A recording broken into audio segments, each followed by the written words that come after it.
comme je l'ai dit, Frollo va développer une obsession autour d'Esmeralda et une obsession qui va le mener à avoir sa propre chanson qui en français est Infernal, en anglais Hellfire.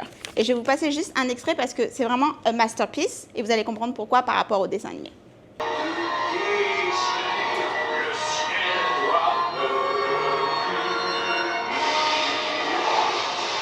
Écoutez ce qu'ils disent. Mais à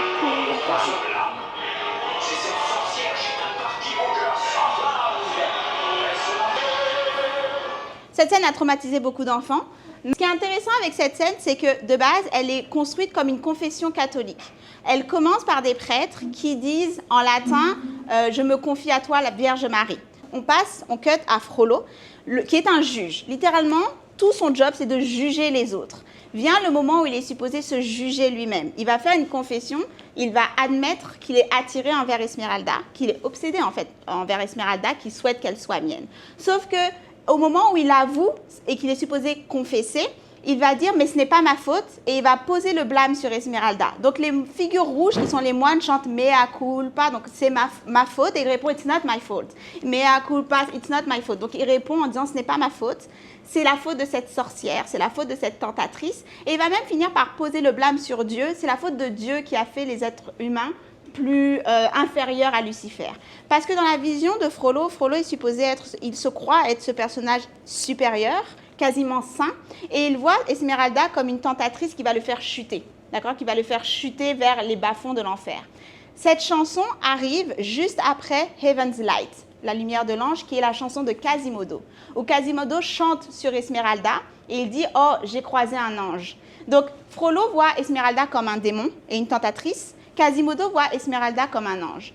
Toute la question de Notre-Dame de Paris, c'est qui est le monstre, qui est l'humain, entre les deux, entre Quasimodo et Frollo. Mais ce qui est intéressant, c'est que le dessin animé ne va pas répondre à cette question entre Quasimodo et Frollo, c'est leur rapport à Esmeralda qui va répondre à cette question.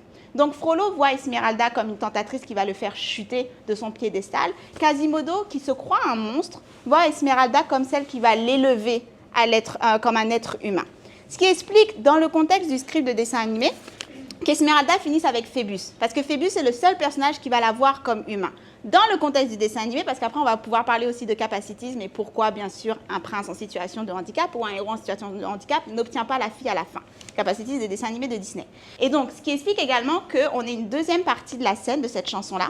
Quand Hellfire arrive, c'est la deuxième fois dans le dessin animé que Frollo reçoit la possibilité de sauver son âme.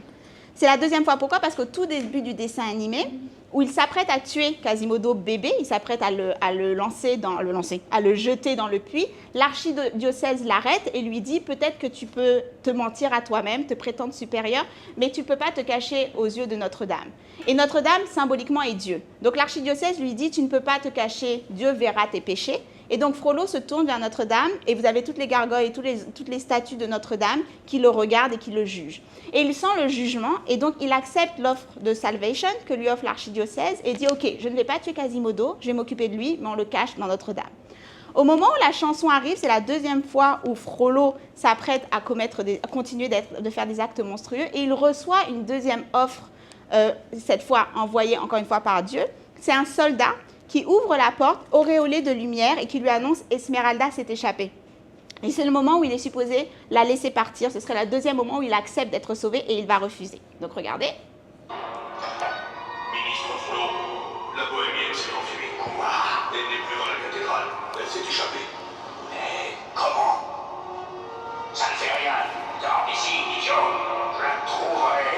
Je l'aurai, même si je dois brûler tout Paris. Et là, ils disent...